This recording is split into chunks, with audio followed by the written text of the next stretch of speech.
Hi hello ವೀಕ್ಷಕರೇ ನಮಸ್ಕಾರ. ಎಲ್ಲರಿಗೂ ನನ್ನ ಚಾನಲ್ಗೆ ಸ್ವಾಗತ. ಯಾರೆಲ್ಲ ಈ ವರ್ಷ ವರಮಹಾಲಕ್ಷ್ಮಿ ಹಬ್ಬ ಮಾಡಿದ್ದೀರಾ ಎಲ್ರಿಗೂ ಮಹಾಲಕ್ಷ್ಮಿ ತಾಯಿ ನಿಮಗೆ ಒಳ್ಳೇದು ಮಾಡಲಿ ಅಂತ ನಾನು ಆಶಿಸ್ತೀನಿ. ಈಗ ದೇವರನ್ನು ಕೂರಿಸಿರ್ತೀರ, ವರಮಹಾಲಕ್ಷ್ಮಿ ತಾಯಿನ ಕಳಶ ಎಲ್ಲ ಸ್ಥಾಪಿಸಿರ್ತೀರ. ಈಗ ಕಳಶನ ಕದಲ್ಸೋದು ಅಥವಾ ಅದನ್ನು ವಿಸರ್ಜನೆ ಮಾಡೋದು ಬಹಳ ಮುಖ್ಯ. ನೀವು ವಿಸರ್ಜನೆ ಮಾಡುವಾಗ ನಾನು ಹೇಳೋ ತಪ್ಪುಗಳನ್ನು ಅಥವಾ ನೀವು ಸರಿಯಾದ ಕ್ರಮದಲ್ಲಿ ಮಾಡಿಲ್ಲ ಅಂದರೆ ನೀವು ಮಾಡಿರುವಂಥ ಪೂಜೆಗೆ ಫಲನೇ ಸರಿಯಾಗಿ ಸಿಗೋದಿಲ್ಲ. ಹಾಗಾಗಿ ನೀವು ವಿಸರ್ಜನೆ ಮಾಡಬೇಕಾದ್ರೆ ಈ ಒಂದು ತಪ್ಪುಗಳನ್ನು ಮಾಡಬೇಡಿ. ನಾನು ಹೇಳೋ ರೀತಿ ನೀವು ಅದನ್ನು ಪಾಲಿಸ್ತಾ ಇದ್ದರೆ ಒಳ್ಳೆಯದು. ಅಥವಾ ನೀವೇನಾದರೂ ನಿಮಗೆ ಗೊತ್ತಿಲ್ಲ, ಫಸ್ಟ್ ಟೈಮ್ ಏನಾದರೂ ವರಮಹಾಲಕ್ಷ್ಮಿ ಹಬ್ಬ ವ್ರತನ ಮಾಡ್ತಾ ಇದ್ದೀರಾ ಅಂತಂದರೆ ಈ ಒಂದು ವಿಡಿಯೋನ ನೋಡಿ, ಸಂಪೂರ್ಣ ಮಾಹಿತಿ ನಿಮಗಾಗಿ ತುಂಬ ಉಪಯುಕ್ತ ಆಗುತ್ತೆ ಅಂತ ಹೇಳ್ತೀನಿ. ಮೊದಲನೇದಾಗಿ ಈ ವರ್ಷ ವರಮಹಾಲಕ್ಷ್ಮಿ ಹಬ್ಬ ಶುಕ್ರವಾರದಂದು ಬಂದಿದೆ.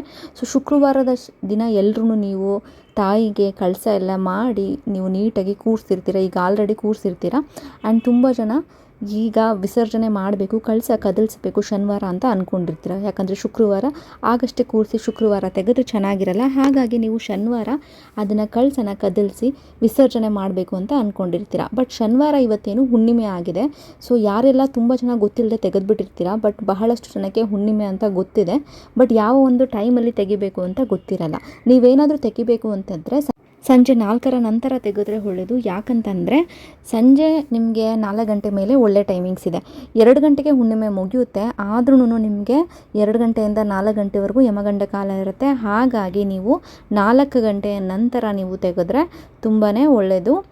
ಹಾಗಾಗಿ 4 ಗಂಟೆ ನಂತರ ತೆಗೀರಿ. ಆ್ಯಂಡ್ ಇನ್ನೊಂದು ಏನಂತಂದರೆ ಭಾನುವಾರ ಅಂತ ಯಾರು ಅಂದ್ಕೊಂಡಿದ್ದೀರಾ, ಕೆಲವೊಬ್ಬರು ಶನಿವಾರ ತೆಗಿತೀರಾ, ಕೆಲವೊಬ್ಬರು ಭಾನುವಾರ ತೆಗಿತೀರಾ. ಹಾಗಾಗಿ ಭಾನುವಾರ ತೆಗಿಬೇಕು ಅಂತ ಯಾರೆಲ್ಲ ಅಂದ್ಕೊಂಡಿದ್ದೀರಾ ನೀವು ಭಾನುವಾರದ್ದು ಒಳ್ಳೆ ಟೈಮಿಂಗ್ಸ್ ನೋಡಿಕೊಂಡು ತೆಗಿಬೇಕು. ಆವಾಗ 3 ದಿನದ ಲೆಕ್ಕ ಬರುತ್ತೆ. ನೀವು 5 ಗಂಟೆಯಿಂದ ನಿಮಗೆ 7 ಗಂಟೆವರೆಗೂ ರಾಹುಕಾಲ ಇರುತ್ತೆ ಭಾನುವಾರ. ಮಧ್ಯಾಹ್ನ 3 ಗಂಟೆ 3:30ಇಂದ 5:30ವರೆಗೂ ನಿಮಗೆ ಗುಳಿಕ ಕಾಲ ಬರುತ್ತೆ. ಆಮೇಲೆ ಯಮಗಂಡ ಕಾಲ ಬಂದು ನಿಮಗೆ 12:30 ಮಧ್ಯಾಹ್ನದಿಂದ 2:15ವರೆಗೂ ಯಮಗಂಡ ಕಾಲ ಇರುತ್ತೆ. ಇದೆಲ್ಲ ಟೈಮಿಂಗ್ಸು ನೋಡ್ಕೋಬೇಕಾಗುತ್ತೆ. ಭಾನುವಾರ ನೀವು 5:30ಇಂದ 7 ಗಂಟೆವರೆಗೂ ತೆಗಿಯೋಕ್ಕೆ ಹೋಗ್ಬಿಡಿ. ಒಂದೊಂದು ಕ್ಯಾಲೆಂಡ್ರಲ್ಲಿ ಹೆಚ್ಚು ಕಡಿಮೆ ಅರ್ಧ ಗಂಟೆ ಇರುತ್ತೆ. 5:15 ಅಂತ ಒಂದರಲ್ಲಿದ್ದರೆ 5 ಗಂಟೆ ಆ ಥರ ಇರುತ್ತೆ, 4:15 ಆ ಥರ ಇರುತ್ತೆ. 5 ಗಂಟೆ ಅಂದಾಜು ಇಟ್ಕೊಂಡ್ರು 5 ಗಂಟೆಯಿಂದ 7 ಗಂಟೆವರೆಗೂ ರಾಹುಕಾಲ ಇರುತ್ತೆ. ಈ ಟೈಮಲ್ಲಿ ನೀವು ಕಳಶನ ಕದಲ್ಸೋಕ್ಕೆ ಹೋಗಬೇಡಿ ಭಾನುವಾರ. ಆ್ಯಂಡ್ ನಿಮಗೆ 3:30ಇಂದ 5:15ವರೆಗೂ ಗುಳಿಕ ಕಾಲ ಇರುತ್ತೆ. 3ರಿಂದ 7 ನಿಮಗೆ ಗುಳಿಕ ಕಾಲ, ರಾಹುಕಾಲ ಎಲ್ಲ ಬಂದು ಹೋಗುತ್ತೆ. ಆ್ಯಂಡ್ ಯಮಗಂಡ ಕಾಲ ನಿಮಗೆ 12:30ಇಂದ 2:15ವರೆಗೂ ಇರುತ್ತೆ. ನೀವೇನಾದರೂ ಭಾನುವಾರ ತೆಗಿಬೇಕು ಅಂತಂದರೆ ನೀವು 2:30ಇಂದ 3:30 ಒಳಗಡೆ ತೆಗಿಬೇಕಾಗುತ್ತೆ. ಅಥವಾ ಬೆಳಗ್ಗೆ ನೀವು 9 ಗಂಟೆಯಿಂದ ಮಧ್ಯಾಹ್ನ 12 ಗಂಟೆವರೆಗೂ ನೀವು ಆರಾಮ್ಸೆ ನೀವು ಕಳಶ ಕದಲ್ಸೋದು ಅಥವಾ ಕಳಶ ವಿಸರ್ಜನೆ ಮಾಡೋದನ್ನೆಲ್ಲ ಮಾಡ್ಕೋಬಹುದು. ಇನ್ನು ಸಂಜೆ ಮಾಡ್ತೀರಾ ಅಂತಂದರೆ ನೀವು ಭಾನುವಾರ 7 ಗಂಟೆ ನಂತರ ಮಾಡಿ. ಹಾಗಾಗಿ ಒಳ್ಳೆ ಟೈಮಿಂಗ್ಸ್ ಇರುತ್ತೆ. ಯಾವುದೇ ರಾಹುಕಾಲ, ಗುಳಿಕ ಕಾಲ, ಯಮಗಂಡ ಕಾಲ ಎಲ್ಲ ಇರಲ್ಲ. ಇನ್ನು ನೀವು ಮಡ್ಲಕ್ಕಿ ತುಂಬಿಸಿರ್ತೀರ ತಾಯಿಗೆ, ಅದನ್ನು ಏನು ಮಾಡಬೇಕು ಅಂತ ಬಹಳಷ್ಟು ಜನಕ್ಕೆ ಡೌಟ್ ಇರುತ್ತೆ ಅಥವಾ ಗೊತ್ತಿರಲ್ಲ ಫಸ್ಟ್ ಟೈಮ್ ಮಾಡಿರೋರಿಗೆ. ಮಡ್ಲಕ್ಕಿ ತುಂಬಿಸಿದಾಗ ನಿಮಗೆ ಬ್ಲೌಸ್ ಪೀಸು ಅದೆಲ್ಲ ಇಟ್ಟಿರ್ತೀರ, ಅಕ್ಕಿ, ಗೌರಿ ಸಾಮಾನು ಇದೆಲ್ಲ ಇರುತ್ತೆ, ಬಾಳೆಹಣ್ಣು, ಎಲೆ ಅಡಿಕೆ ಎಲ್ಲ ಇರುತ್ತೆ. ನೀವು ಮಡ್ಲಕ್ಕಿ ಏನು ಇಟ್ಟಿರ್ತೀರ ಅದನ್ನು ನೀವು ದೇವಸ್ಥಾನಕ್ಕೆ ಕೊಡ್ಬೋದು. ಅದರಲ್ಲೇನು ತೊಂದರೆ ಇಲ್ಲ, ದೇವಸ್ಥಾನಕ್ಕೆ ಕೊಡಿ. ಮಡ್ಲಕ್ಕಿನ ದೇವಸ್ಥಾನಕ್ಕೆ ಕೊಟ್ಬಿಟ್ರೆ, ಅಥವಾ ಬಾಳೆಹಣ್ಣು ಯಾರಾದರೂ ಚಿಕ್ಕ ಮಕ್ಕಳು ಅವರು ಇವರು ಬಂದರೆ ಅವ್ರಿಗೆ ತಿನ್ನೋದಕ್ಕೆ ಕೊಡಿ, ಅಥವಾ ದೇವಸ್ಥಾನಕ್ಕೆ ಕೊಡಿ, ಅಥವಾ ಬಾಳೆಹಣ್ಣು ಯಾವುದಾದ್ರೂ ಹಸುಗಳಿಗೆ ಸಹ ಹಾಕ್ಕೊಡ್ಬಹುದು. ಇನ್ನು ಕಳಶಕ್ಕೆ ನೀವು ಬೆಳ್ಳಿ ನಾಣ್ಯ, ಚಿನ್ನದ ನಾಣ್ಯ ಎಲ್ಲ ಹಾಕಿಟ್ಟಿರ್ತೀರ. ಅದನ್ನೇನು ಮಾಡಬಹುದು, ನೀವು ಕಳಶದಿಂದ ತೆಗ್ದು ಒರೆಸಿ ಎತ್ತಿಟ್ಕೊಂಡು ಮುಂದಿನ ಹಬ್ಬಕ್ಕೆ ಏನು ಬರುತ್ತೆ ಆವಾಗ ನೀವು ಬಳಸಬಹುದು. ಆ್ಯಂಡ್ ಕಳಶದಲ್ಲಿ ಕಲ್ಲು ಸಕ್ಕರೆ, ಬಾದಾಮಿ, ಗೋಡಂಬಿ ನೀವೇನೇನು ಹಾಕಿರ್ತೀರ ಅದೆಲ್ಲನೂ ನೀವು ಗಿಡಕ್ಕೆ ಹಾಕೋಬಹುದು.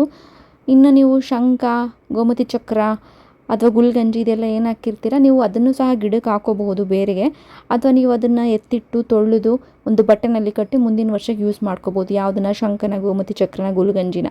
ಮಿಕ್ಕಿದೇನೇ ಐಟಮು, ಕಲ್ಲು ಸಕ್ಕರೆ, ಖರ್ಜೂರ, ಗೋಡಂಬಿ, ಬಾದಾಮಿ, ದ್ರಾಕ್ಷಿ ಇವೆಲ್ಲವನ್ನು, ಚಕ್ಕೆ, ಲವಂಗ ಏನೇನು ಹಾಕಿರ್ತೀರ ಒಬ್ಬೊಬ್ಬರು ಪದ್ಧತಿ ಪ್ರಕಾರ ಹಾಕಿರ್ತೀರ ಅದನ್ನು ನೀವು ಗಿಡಕ್ಕೆ ಹಾಕೋಬಿಡಿ.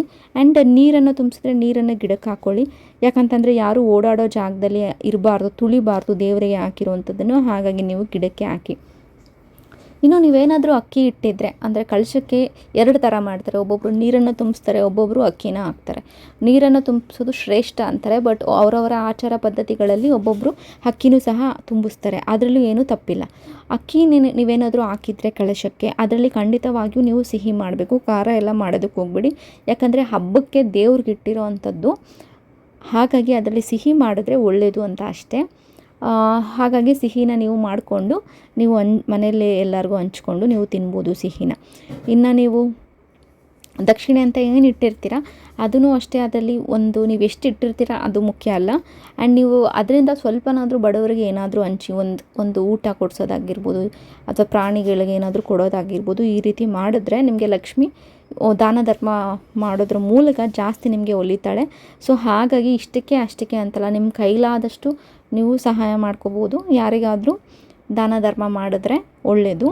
ಸೊ ಹಾಗಾಗಿ ನಿಮಗೆ ದಕ್ಷಿಣೆ ಏನಾದರೂ ತಾಯಿ ಮುಂದೆ ಇಟ್ಟಿದ್ರೆ ಅದನ್ನು ಎತ್ತಿಡಿ. ಸ್ವಲ್ಪ 100 ರೂಪಾಯಿ ಎಷ್ಟೋ ನಿಮಗೆ ಎಷ್ಟಾಗುತ್ತೋ ಅಷ್ಟು ಯಾರಿಗಾದರೂ ಬಡವರಿಗೆ ಊಟ ಮೂಲಕ ಕೊಡಿ. ಆ್ಯಂಡ್ ನೀವೇನು ಸೀರೆ ಇಟ್ಟಿರ್ತೀರ ತಾಯಿಗಂತ ಅದನ್ನು ನೀವು ಯೂಸ್ ಮಾಡಬಹುದು. ಇನ್ನು ನೀವು 3 ದಿನ ಕೂರಿಸೋರು 2 ದಿನ ಕೂರಿಸೋರು ಏನಂತಂದರೆ, ಹೂವು ಮೊದಲನೇ ದಿನ ಏನು ಹೂವು ಇಟ್ಟಿರ್ತೀರ 2ನೇ ದಿನಕ್ಕೆ ಸ್ವಲ್ಪ ಬಾಡಿರುತ್ತೆ. ನೀಟಾಗಿ 3 ದಿನ ಕೂರಿಸೋರು 5 ದಿನ ಕೂರಿಸೋರು ಎಲ್ಲರೂ ತಾಯಿಗೆ ನೀಟಾಗಿ ನೋಡ್ಕೋಬೇಕಾಗುತ್ತೆ. ಹೂವುಗಳನ್ನೆಲ್ಲ ಬದಲಿಸ್ತಾ ಇರಬೇಕು. ಏನಾದರೂ ಹಾರ ಹಾಕಿದರೆ ಅಥವಾ ಏನಾದರೂ ಹೂವು ಹಾಕಿದರೆ ಬದಲಿಸ್ತಾ ಇರಬೇಕು. ಒಣಗಿರುತ್ತಲ್ಲ, ನೀಟಾಗಿ ಹೂವನ್ನೆಲ್ಲ ಎಕ್ಸ್ಚೇಂಜ್ ಮಾಡ್ತಾ ಇರಬೇಕು. ಆ್ಯಂಡ್ ದೀಪ ಯಾವಾಗಲೂ ಉರಿತಾ ಇರೋ ಥರ ನೀಟಾಗಿ ಎಣ್ಣೆ ಎಲ್ಲ ಹಾಕಿ ನೀಟಾಗಿ ದೇವಿ ಮುಂದೆ ಯಾವಾಗಲೂ ದೀಪ ಇರೋ ಥರ ನೋಡ್ಕೊಳ್ಳಿ. ಸೊ ಹೂವು ಬದಲಿಸೋದು ಅಥವಾ ನೈವೇದ್ಯ ಇಡೋದು ಅದೆಲ್ಲ ಸಿಹಿಗಳೆಲ್ಲ ಇಟ್ಟು ನೀಟಾಗಿ 3-4 ದಿನ ಅದೇನು ನೀವು ಅಥವಾ 5 ದಿನ ಏನನ್ನು ಮಾಡ್ಕೋಬೇಕು ಅಂದ್ಕೊಂಡಿದ್ದೀರಾ ಅದನ್ನು ನೀಟಾಗಿ ತಾಯಿನ ನೋಡ್ಕೋಬೇಕಾಗುತ್ತೆ. ಆ್ಯಂಡ್ ಇನ್ನೂ ಸ್ವಲ್ಪ ಜನ ನನ್ನ ಲಾಸ್ಟ್ ವಿಡಿಯೋನಲ್ಲಿ ಕಮೆಂಟ್ ಹಾಕಿದ್ರಿ, ಅಂದರೆ ನೀವು ಮಾಡುವಾಗ ಎಲ್ಲ ಕಳಸ ಎಲ್ಲ ಮಾಡಿದ್ದೀರಾ, ಬಟ್ ನೆಕ್ಸ್ಟ್ ದಿನ ತೆಗಿಬೇಕು ಅಂತ ಅಂದ್ಕೊಂಡಿದ್ದಾಗ ನಿಮಗೆ ಋತುಸ್ರಾವ ಅಥವಾ ಪೀರಿಯಡ್ಸ್ ಏನಾಗಿರ್ತೀರ ಆವಾಗ ತೆಗಿಯೋಕ್ಕಾಗಲ್ಲ ಅಂತ. ಅಂಥ ಟೈಮಲ್ಲಿ ನಿಮ್ಮ ಮನೆಯಲ್ಲಿ ಬೇರೆ ಯಾರಾದರೂ ಇದ್ದರೆ ಅವರು ಕಳಸನ ಕದಲಿಸಿ ವಿಸರ್ಜನೆ ಮಾಡಬಹುದು. ಬೇರೆ ಹೆಣ್ಮಕ್ಳು ಯಾರಿದ್ರೂ ನಿಮ್ಮ ತಾಯಿ ತಂಗಿ ಯಾರಿದ್ರೂ ಕಳಸನ ಕದಲಿಸಿ ವಿಸರ್ಜನೆ ಮಾಡಬಹುದು. ಅದರಲ್ಲಿ ಯಾವುದೇ ರೀತಿಯ ಲೋಪ ಏನೂ ಆಗೋದಿಲ್ಲ. ಬಿಕಾಸ್ ನೀವು ಕೂರಿಸಿರ್ತೀರ, ಇನ್ನೊಬ್ಬರು ಕದಲಿಸಿ ವಿಸರ್ಜನೆ ಮಾಡ್ಬೋದು ಅಂದರೆ ಖಂಡಿತವಾಗಿಯೂ ಮಾಡ್ಬೋದು. ಬಿಕಾಸ್ ನೀವು ಉದ್ದೇಶಪೂರ್ವಕವಾಗಿ ಏನು ತೆಗಿಯಲ್ಲ, ಆ ರೀತಿ ಏನಿಲ್ಲ. ನಿಮಗೆ ಒಂದು ಆಗ್ತಾ ಇಲ್ಲ, ಪೀರಿಯಡ್ಸ್ ಆಗಿದ್ದೀರಾ ಅಥವಾ ಬೇರೆ ಏನೋ ತೊಂದರೆ ಹುಷಾರಿಲ್ಲ ಆ ರೀತಿ ಒಂದಿದ್ದಾಗ ಖಂಡಿತವಾಗಿಯೂ ಇನ್ನೊಬ್ಬರು ಮಾಡಬಹುದು. ಆ್ಯಂಡ್ ಇನ್ನೂ ಏನಂತಂದರೆ, ಭಾನುವಾರ ಮಾಡಬೇಕಂತಂದರೆ ಟೈಮಿಂಗ್ಸ್ ನೋಡಿಕೊಂಡು ಅವತ್ತು ಯಾವುದೇ ಹುಣ್ಣಿಮೆ ಇರೋದಿಲ್ಲ, ನೀವು ಖಂಡಿತವಾಗಿಯೂ ಒಳ್ಳೆಯ ದಿನ ನೀವು ಮಾಡಬಹುದು. ಬಟ್ ರಾಹುಕಾಲ ಯಮಗಂಡ ಕಾಲ ಗುಳಿಕ ಕಾಲಗಳನ್ನು ನೋಡಿಕೊಂಡು ನೀವು ಮಾಡಬೇಕಾಗುತ್ತೆ. ನೀವು ಸ್ಟಾರ್ಟ್ ಮಾಡೋದ್ವಾಗಲೂ ಇದು ಯಾವುದು ಕಾಲ ಇರಬಾರ್ದು, ಆ್ಯಂಡ್ ಮುಗಿಯೋವಾಗ್ಲೂ ಯಾವ ಕಾಲ ಇರಬಾರ್ದು ಅಂತ ಒಂದು ಟೈಮಿಂಗ್ಸ್ ನೋಡಿಕೊಂಡು ನೀಟಾಗಿ ಮಾಡಬೇಕು. ಇನ್ನು ಕಳಸ ಕದಲ್ಸೋದು ಅಂತಂದರೆ ನೀಟಾಗಿ ಕಳಸದ ಬಲಭಾಗದಲ್ಲಿ ನೀವು ಕೈಯನ್ನು ಯೂಸ್ ಮಾಡಿಕೊಂಡು 3 ಸಲ ಅದನ್ನು ಕದಲಿಸ್ಬೇಕು. ನಿಮ್ಮ ಬಲ ಕೈಯಿಂದ ಕಳಸದ ಬಲಗಡೆ ಇಟ್ಕೊಂಡು 3 ಸಲ ಕದಲ್ಸಿದ್ರೆ ಕಳಸ ಕದಲ್ದಂಗೆ ಆಗುತ್ತೆ. ಅಥವಾ ನೀವು ಕಳಸ ಅಥವಾ ಅದಕ್ಕೇನು ಇಟ್ಟಿರ್ತೀರ ತೆಂಗಿನಕಾಯಿ ದೇವಿ ಮುಖವಾಡ ಎಲ್ಲ ಇರುತ್ತೆ ಅದನ್ನು 3 ಸಲ ಮೇಲಿಂದ ಕೆಳಗಡೆ ಮಾಡಿದ್ರೂ 3 ಸಲ ಮಾಡಿದ್ರೂ ಕಳಸ ಕದಲಿಸ್ದಾಗೆ ಆಗುತ್ತೆ. ಇನ್ನು ನೀವು ದೇವಿಗೆ ಅಲಂಕಾರ ಮಾಡಿರುವಂತಹ ಹೂವುಗಳನ್ನು ಏನು ಮಾಡಬೇಕು ಅಥವಾ ನೀವು ಅದಕ್ಕೆ ಬಳಸಿರುವಂತಹ ವಸ್ತುಗಳೆಲ್ಲ ಏನು ಮಾಡಬೇಕು ಅಂತಂದರೆ, ಇದೂ ಅಷ್ಟೇ ಯಾವುದಾದ್ರೂ ದೇವಸ್ಥಾನದ ಅಥವಾ ಯಾವುದಾದ್ರೂ ಒಂದು ಮರದ ಕೆಳಗೆ ಹಾಕಬೇಕು. ಆ ಹೂವುಗಳನ್ನು ಎಲ್ಲಾದರೂ ಬೇರೆ ಕಡೆ ರೋಡ್ ಸೈಡೆಲ್ಲ ಎಸೆಯೋದು ಅಥವಾ ಡಸ್ಟ್ಬಿನ್ನಿಂದ ಹಾಕಿ ಎಲ್ಲೋ ಒಂದು ಕಸ ಹಾಕೋ ಜಾಗದಲ್ಲಿ ಹಾಕಿದ್ರೆ ತುಂಬ ಜನ ಓಡಾಡ್ತಾರೆ, ಅಲ್ಲಿ ಬೇರೆ ಕಸಗಳನ್ನೆಲ್ಲ ಹಾಕ್ತಾರೆ. ಸೊ ದೇವಿಗೆ ಪೂಜೆಗೆ ಯೂಸ್ ಮಾಡಿರುವಂತಹ ವಸ್ತುಗಳ ಮೇಲೆ ಬೇರೆದೆಲ್ಲ ಓಡಾಡೋದು, ಬೇರೆಯವರೆಲ್ಲ ತುಳಿಯೋದು ಮಾಡಿದ್ರೆ ಶ್ರೇಷ್ಠ ಆಗಿರಲ್ಲ. ಹಾಗಾಗಿ ನೀವು ಅದನ್ನು ನೀಟಾಗಿ ಯಾವುದಾದ್ರೂ ಒಂದು ಮರದ ಕೆಳಗಡೆ ಹೋಗ್ಬಿಟ್ಟು ಹಾಕ್ಬಿಟ್ಟು ಬಂದರೆ ಅಲ್ಲಿ ಜಾಸ್ತಿ ಜನ ಓಡಾಡಲ್ಲ, ತುಳಿಯಲ್ಲ. ಸೊ ದೇವಿಗೆ ಬಳಸಿರುವಂಥ ವಸ್ತುಗಳ ಮೇಲೆ ಯಾರೂ ತುಳಿಲಿಲ್ಲ ಅಂತಂದರೆ ತುಂಬ ಒಳ್ಳೆಯದು. ಹಾಗಾಗಿ ಈ ರೀತಿ ಮಾಡಿ, ಯಾವುದಾದ್ರೂ ಮರದ ಕೆಳಗಡೆ ಹಾಕಿ. ಆಮೇಲೆ ಗೌರಿ ಸಾಮಾನು ಅಥವಾ ಮಡ್ಲಕ್ಕಿಗೆಲ್ಲ ಏನೇನು ಇಟ್ಟಿರ್ತೀರ ಎಲ್ಲನೂ ನೀವು ದೇವಸ್ಥಾನಕ್ಕೆ ಕೊಡಿ. ಆಮೇಲೆ ಇನ್ನೊಂದು ಏನಂತಂದರೆ, ಈ ವರ್ಷ ಯಾರಿಗೆ ಮಾಡೋದಕ್ಕಾಗಿರಲ್ಲ ಅಥವಾ ಈ ವಾರ ಮಾಡೋದಕ್ಕಾಗಿರಲ್ಲ ಶುಕ್ರವಾರ, ಅವರು ನೀವು ಮುಂದಿನ ಶುಕ್ರವಾರ ಮಾಡಬಹುದು ಅಥವಾ ಅದರ ಮುಂದಿನ ಶುಕ್ರವಾರ ಮಾಡಬಹುದು. ಈ ರೀತಿ ಈ ಶುಕ್ರವಾರಕ್ಕೆ ನೀವು ಏನೋ ಮನೆಯಲ್ಲಿ ನೀವು ಯಾವುದಾದ್ರೂ ರೀಸನ್ಸಿಂದ ಆಗಿರಲ್ಲ, ಪರ್ಸ್ನಲ್ ರೀಸನ್ಸಿಂದ ಆಗಿರಲ್ಲ, ಆಗ ಮುಂದಿನ ಒಂದು ಶುಕ್ರವಾರ ನೀವು ಪೂಜೆನ ಮಾಡಬಹುದು. ಅದಕ್ಕೂ ಅಷ್ಟೇ ಟೈಮಿಂಗ್ಸ್ ಎಲ್ಲ ನೋಡಿಕೊಂಡು ಮಾಡಿ. ಈ ಶುಕ್ರವಾರ ನಿಮಗೇನು ಡೇಟ್ ಇದೆ, ಈ ಶುಕ್ರವಾರ ಬಿಟ್ಬಿಟ್ಟು ಆಗಸ್ಟ್ 8ಕ್ಕೆ ಇತ್ತಲ್ವಾ, ಸೊ ಅದನ್ನು ಬಿಟ್ಬಿಟ್ಟು ನೀವು ಮುಂದಿನ ಒಂದು ಶುಕ್ರವಾರ ಏನು ಬರುತ್ತೆ ಆ ಒಂದು ಶುಕ್ರವಾರ ನೀವು ಮಾಡಬೇಕಾಗತ್ತೆ. ಎಲ್ಲನೂ ಇದೇ ಥರ ನೀವು ಪಾಲಿಸಬೇಕಾಗತ್ತೆ. ಈ ಆಗಸ್ಟ್ 8ರ ಬದಲು ನೀವು ಆಗಸ್ಟ್ 15ಕ್ಕೆ ಮಾಡಿ. ಆವಾಗ ಏನೂ ಪ್ರಾಬ್ಲಮ್ಸ್ ಬರೋದಿಲ್ಲ. ಯಾಕಂದರೆ ಎಲ್ಲರೂ ಆಗಸ್ಟ್ 8ಕ್ಕೆ ಮಾಡೋದಕ್ಕಾಗಲ್ಲ. ಸೊ ಅಂಥ ಟೈಮಲ್ಲಿ ಆಗಸ್ಟ್ 15ಕ್ಕೆ ಮಾಡಿದ್ರೂ ಏನೂ ತೊಂದರೆ ಆಗಲ್ಲ. ಸೇಮ್ ಎಲ್ಲ ಕಳಸ ಎಲ್ಲ ಹೇಗೆ ಇಡ್ತೀರಾ, ಅಲಂಕಾರ ಎಲ್ಲ ಹೇಗೆ ಮಾಡ್ತೀರಾ ಅದೇ ಥರ ಮಾಡಿ ಒಂದಿನ ಕೂರಿಸೋದಾದರೆ ಆಗಸ್ಟ್ 16, 2 ದಿನ ಅಂದರೆ 17, 18ನೇ ತಾರೀಕು ಈ ರೀತಿ ನೀವು ನೋಡಿಕೊಂಡು ಆ ದಿನ ಚೆನ್ನಾಗಿದೆಯಾ ಇಲ್ವಾ ಅಂತ ನೋಡಿಕೊಂಡು ನೀವು ಮಾಡಬಹುದು.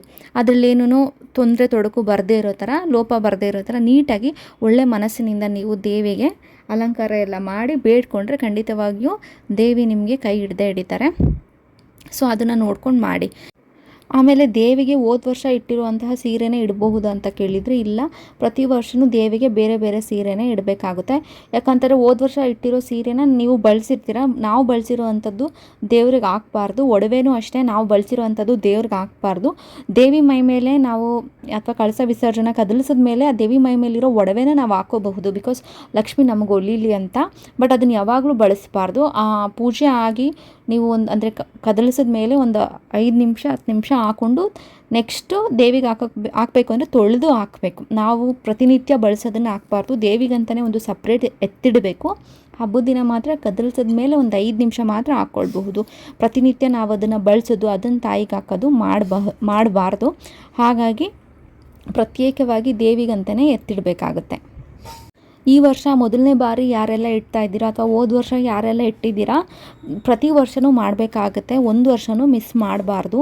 ಅಥವಾ ನೀವೇನಾದರೂ ಕೂರಿಸಿ ಹಾಗೆ ತೆಗಿಲೂಬಾರ್ದು, ನೀಟಾಗಿ ಕದಲಿಸಿ ಆಮೇಲೆ ವಿಸರ್ಜನೆ ಮಾಡಬೇಕಾಗುತ್ತೆ.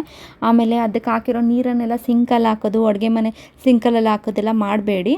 ನೀಟಾಗಿ ಅದನ್ನು ಗಿಡದ ಕೆಳಗಡೆನೇ ಹಾಕಿ ಆಮೇಲೆ ಪ್ರತಿ ವರ್ಷವೂ ಮಾಡಿ ಕಂಟಿನ್ಯೂಸ್ ಆಗಿ 3 ವರ್ಷ ಅಂತೂ ಮಿನಿಮಮ್ ಮಾಡ್ಕೋಬೇಕು. ನೀವೊಂದು ಹರಕೆ ಥರ, ವ್ರತ ಥರ ಇದನ್ನು ತಗೊಂಡು ಇಷ್ಟು ವರ್ಷ ಮಾಡ್ತೀನಿ ಅಂತ ತಾಯಿಗೆ ನೀವು ಏನಾದರೂ ನಿಮ್ಮ ಆಸೆ ಕೋರಿಕೆಗಳನ್ನು ಎಲ್ಲ ಇದ್ದರೆ ದೇವ್ರ ಹತ್ರ ಇಟ್ಟು ನೀವು ಇಷ್ಟು ವರ್ಷ ಮಾಡ್ತೀನಿ ಅಂದರೆ, ಯಾವಾಗಲೂ ಮಾಡೋದಕ್ಕಾಗಲ್ಲ ಪ್ರತಿ ವರ್ಷ ಅಂತಂದರೆ ಒಂದು ಇಷ್ಟು ವರ್ಷ 3 ವರ್ಷ ಅಂತನಾದರೂ ದೇವ್ರ ಹತ್ರ ನೀವೇನಾದರೂ ಕೋರ್ಕೊಂಡು ನಿಮ್ಮ ಆಸೆ ಇಚ್ಛೆಗಳನ್ನೆಲ್ಲ ದೇವ್ರ ಹತ್ರ ಹೇಳ್ಕೊಂಡ್ರೆ ನೀವೇನು ಅಂದ್ಕೊಂಡಿರ್ತೀರ ಆ 3 ವರ್ಷ ಅಂತ, ಅದು ಇನ್ನೇನು ಸಮೀಪ ಬರ್ತಾ ಇದ್ದಾಗೇ ಅಥವಾ 3 ವರ್ಷ ನೀವು ಮಾಡ್ತಾ ಇದ್ದಾಗೇ ನಿಮಗೆ ಆ ರಿಸಲ್ಟ್ಸ್ ಕಾಣಿಸ್ತಾ ಹೋಗುತ್ತೆ. ನೀವೇನು ಅಂದ್ಕೊಂಡಿರ್ತೀರ ಅದು ಆಲ್ಮೋಸ್ಟ್ ಆಗ್ತಾ ಬರುತ್ತೆ. ಇದು ನಿಜವಾಗ್ಲೂ ಹಾಗೆ ಆಗುತ್ತೆ.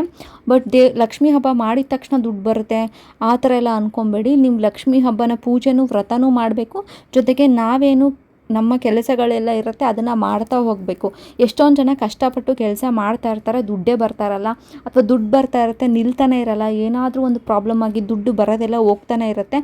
ಆ ಥರ ಒಂದೆಲ್ಲ ಪ್ರಾಬ್ಲಮ್ಸ್ ಎಲ್ಲ ಅವಾಯ್ಡ್ ಆಗುತ್ತೆ. ಅಂದರೆ ನಾವು ನಮ್ಮದೇನು ದುಡಿತಾ ಇರಬೇಕು ಅದನ್ನು ಮಾಡ್ತಾ ಇರಬೇಕು. ಜೊತೆಗೆ ಇಲ್ಲಿ ಪೂಜೆ ಮಾಡಿದ್ರೆ ಅಂಥ ಒಂದು ಏನೇ ಕಾಸು ನಿಲ್ತಾ ಇಲ್ಲ ಅಥವಾ ಕಾಸು ಬರ್ತಾಯಿಲ್ಲ, ದುಡಿದ್ರೂ ಕಾಸು ಬರ್ತಾಯಿಲ್ಲ ಅಥವಾ ಬಂದಿರೋ ದುಡ್ಡು ನಿಲ್ತಾ ಇಲ್ಲ ಅಂತಂದರೆ ಈ ರೀತಿ ಮಹಾಲಕ್ಷ್ಮಿ ವ್ರತಗಳನ್ನೆಲ್ಲ ಮಾಡಿದ್ರೆ ಆ ರೀತಿ ಪ್ರಾಬ್ಲಮ್ಸ್ ಎಲ್ಲ ಬರೋದಿಲ್ಲ. ಹಾಗಾಗಿ ಮಹಾಲಕ್ಷ್ಮಿ ವ್ರತ ನೀವೇನು ಮಾಡ್ತೀರಾ ಇದರ ಜೊತೆಗೆ ನೀವು ಏನು ಅಂದ್ಕೊಂಡಿದ್ರೋ ಕೆಲಸ ಅದರಲ್ಲಿ 100% ನೀವು ಕೊಟ್ಟು ಮಾಡಿದ್ರೆ ಖಂಡಿತವಾಗಿಯೂ ವರಮಹಾಲಕ್ಷ್ಮಿ ಅಂದರೆ ಲಕ್ಷ್ಮೀ ದೇವಿ ನಿಮಗೆ ಕೈ ಹಿಡಿತಾರೆ. ಬಟ್ 1 ವರ್ಷ ಇಟ್ಟರೆ 2 ವರ್ಷ ಇಟ್ಟರೆ ಆಗುತ್ತೆ ಅಂತ ಹೇಳೋದಕ್ಕಾಗಲ್ಲ. ಅಂದರೆ ಒಬ್ಬೊಬ್ಬರು ಒಂದೊಂದು ಥರ ಬೇಡ್ಕೊಂಡಿರ್ತಾರೆ ದೇವ್ರ ಹತ್ರ. ನೀವು ಎಷ್ಟು ವರ್ಷಕ್ಕೆ ಬೇಡ್ಕೊಳ್ತಾ ಇದ್ದೀರಾ ಅನ್ನೋದ್ರ ಮೇಲ್ಗಡೆ ನೀವು ಯಾವ ರೀತಿ ವ್ರತ ಒಳ್ಳೆ ಮನಸ್ಸಿಂದ ಮಾಡ್ತಾ ಇದ್ದೀರಾ ಅನ್ನೋದ್ರ ಮೇಲೆಲ್ಲ ನೀವು ಡಿಪೆಂಡ್ ಆಗುತ್ತೆ. ಮಿನಿಮಮ್ 3 ವರ್ಷ ಅಂತೂ ಮಾಡಲೇಬೇಕು. ಅಥವಾ ಪ್ರತಿ ವರ್ಷ ಮಾಡಿದ್ರೆ ಇನ್ನೂ ಒಳ್ಳೆಯದು. ವರ್ಷ ನೀವು ಹೇಗೆ ಮಾಡ್ತಾ ಹೋಗ್ತಾ ಇರ್ತೀರ, ಕಟ್ಟುನಿಟ್ಟಿಂದ ಮಾಡ್ತಾ ಹೋಗ್ತಾ ಇರ್ತೀರ, ಆ ರೀತಿ ದೇವಿ ನಿಮಗೆ ಒಲಿತಾರೆ. ಒಂದೇ ವರ್ಷದಲ್ಲಿ ಇಟ್ಟು ಏನು ಲಕ್ಷ್ಮಿ ಬರ್ತಾ ಇಲ್ಲ ಅಂತಂದರೆ ಆ ರೀತಿ ಎಲ್ಲ ಆಗೋದಿಲ್ಲ. ಒಳ್ಳೆ ಮನಸ್ಸಿಂದ ನೀವು ಪೂಜೆ ಮಾಡಬೇಕಾಗುತ್ತೆ. ಎಲ್ಲ ಏನೇನು ವ್ರತ ಅಥವಾ ವ್ರತದ ದಾರ ಅದೆಲ್ಲ ಏನಿರುತ್ತೆ ನೀಟಾಗಿ ಕಟ್ಕೊಂಡು ನೀಟಾಗಿ ಪಾಲಿಸ್ಬೇಕಾಗುತ್ತೆ. ಸೊ ಇಷ್ಟನ್ನು ನಾನು ಏನು ಹೇಳಿದ್ದೀನಿ ಎಲ್ರಿಗೂ ಯೂಸ್ಫುಲ್ ಆಗಿರುತ್ತೆ ಅಂತ ಅಂದ್ಕೊಂಡಿದ್ದೀನಿ. ಯಾರೆಲ್ಲ ಇವತ್ತು ಶನಿವಾರ ಮಾಡ್ಬೇಕು ಅಂದ್ಕೊಂಡಿದ್ದೀರಾ ಅದರ ಟೈಮಿಂಗ್ಸ್ ಏನಿದೆ ನೋಡಿಕೊಂಡು 4 ಗಂಟೆ ಮೇಲೆ ಮಾಡಿ. ಆ್ಯಂಡ್ ಭಾನುವಾರ ಯಾರೆಲ್ಲ ಮಾಡ್ಬೇಕು ಅಂದ್ಕೊಂಡಿದ್ದೀರಾ ಅಗೈನ್ ನೀವು ಬೆಳಗ್ಗೆ 12 ಗಂಟೆ ಒಳಗಡೆ ಮಾಡ್ಕೊಳ್ಳಿ, ಅಥವಾ ಸಂಜೆ ಮಾಡೋ ಹಾಗಿದ್ರೆ 7 ಗಂಟೆ ಮೇಲೆ ಮಾಡ್ಕೊಳ್ಳಿ. ಮಧ್ಯಾಹ್ನ ಅಂದರೆ 2:30 3:00 ಮಾಡ್ಕೋಬೇಕಾಗತ್ತೆ. ಇಷ್ಟು ಟೈಮಿಂಗ್ಸ್ನ ಫಾಲೋ ಮಾಡಿದ್ರೆ ಏನೂ ಬರೋದಿಲ್ಲ. ಆಮೇಲೆ ದೇವಿಗೆ ಹಾಕಿರೋ ಒಡವೆಗಳಾಗಿರ್ಬೋದು, ಅಥವಾ ಮಡಿಲಕ್ಕಿ ತುಂಬಿಸೋದಾಗಿರ್ಬೋದು, ಸೀರೆ ಅದೆಲ್ಲ ಏನು ಮಾಡಬೇಕು, ಕಳಶಕ್ಕಾಗಿರೋದು ಎಲ್ಲ ಏನು ಮಾಡಬೇಕು, ಅಕ್ಕಿ ಇದ್ದರೆ ಏನು, ನೀರೆಲ್ಲ ಇಟ್ಟಿದ್ರೆ ಏನು, ಸೊ ಎಲ್ರಿಗೂ ಈಗ ಗೊತ್ತಾಗಿರುತ್ತೆ ಅಂತ ಅಂದ್ಕೊಂಡಿದ್ದೀನಿ. ಇದು ಬಿಟ್ಟು ಬೇರೆ ಏನಾದರೂ ನಿಮಗೆ ಡೌಟ್ಸ್ ಇದ್ದರೆ ಅಥವಾ ಏನಾದರೂ ಗೊತ್ತಾಗ್ತಿಲ್ಲ ಅಂತಂದರೆ ಕಮೆಂಟ್ ಸೆಕ್ಷನಲ್ಲಿ ತಿಳಿಸಿ. ಯಾರೆಲ್ಲ ಈ ಶುಕ್ರವಾರ ಮಾಡೋದಕ್ಕಾಗಿಲ್ಲ, ನೀವೆಲ್ಲ ಮುಂದಿನ ಶುಕ್ರವಾರ ಮಾಡಿ, ತಾಯಿ ನಿಮಗೆ ಒಳ್ಳೇದು ಮಾಡೇ ಮಾಡ್ತಾರೆ ಅಂತ ಒಂದು ನಂಬಿಕೆ ಇರುತ್ತೆ. ಸೊ ಮುಂದಿನ ಶುಕ್ರವಾರ ಮಾಡೋರ್ಗು ಇನ್ನೂ ಯೂಸ್ಫುಲ್ ಆಗಿರುತ್ತೆ. ಈ ಒಂದು ವಿಡಿಯೋ ನೋಡಿದ್ರೆ ಹೇಗೆಲ್ಲ ಮಾಡಬೇಕು ಅಂತ ಗೊತ್ತಾಗುತ್ತೆ. ಆ್ಯಂಡ್ ಯಾರೆಲ್ಲ ವಿಸರ್ಜನೆ ಮಾಡಿಲ್ಲ, ನಾಳೆ ಮಾಡಬೇಕು ಅಂದ್ಕೊಂಡಿದ್ದೀರಾ ಮಾಡಿ. ಆ್ಯಂಡ್ ನನ್ನ ಚಾನಲ್ ಯಾರೆಲ್ಲ ಫಸ್ಟ್ ಟೈಮ್ ನೋಡ್ತಾ ಇದ್ದೀರಾ ಪ್ಲೀಸ್ ಸಬ್ಸ್ಕ್ರೈಬ್ ಆಗಿ. ಆ್ಯಂಡ್ ವಿಸರ್ಜನೆ ಎಲ್ಲ ಮಾಡಿದ ನಂತರ ದೇವಸ್ಥಾನಕ್ಕೆ ಒಮ್ಮೆ ಭೇಟಿ ಕೊಡಿ. ಯಾಕಂದರೆ ಮಡ್ಲಕ್ಕಿ ಎಲ್ಲ ಇಟ್ಟಿರ್ತೀರ, ಅದನ್ನು ಕೊಡೋದಕ್ಕೂ ದೇವಸ್ಥಾನಕ್ಕೆ ಹೋಗಿ ಕೊಟ್ಟು ನೀವು ಬಂದು ಬೇಡ್ಕೊಂಡು ನೀವು ವ್ರತನ ಮುಗಿಸ್ಬಹುದು. ಸೊ ಯಾರೆಲ್ಲ ನನ್ನ ಚಾನಲ್ ಫಸ್ಟ್ ಟೈಮ್ ನೋಡ್ತಿದ್ರೆ ಸಬ್ಸ್ಕ್ರೈಬ್ ಆಗಿ. ಆ್ಯಂಡ್ ಮುಂದಿನ ಒಂದು ವಿಡಿಯೋದಲ್ಲಿ ಸಿಗ್ತೀನಿ. ಥ್ಯಾಂಕ್ ಯು ಸೋ ಮಚ್ ಈ ವಿಡಿಯೋ ನೋಡಿದ್ದಕ್ಕಾಗಿ. ಧನ್ಯವಾದಗಳು ವೀಕ್ಷಕರೇ.